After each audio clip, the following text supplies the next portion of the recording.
समय होला कमजोर,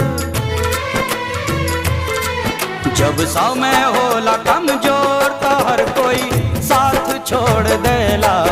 जब समय होला कमजोर तो हर कोई साथ छोड़ देला। हित परित हिताई मिताई जात छोड़ देला।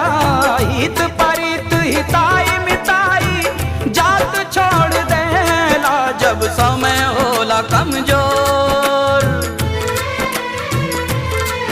जब समय होला कमजोर तो हर कोई साथ छोड़ दे।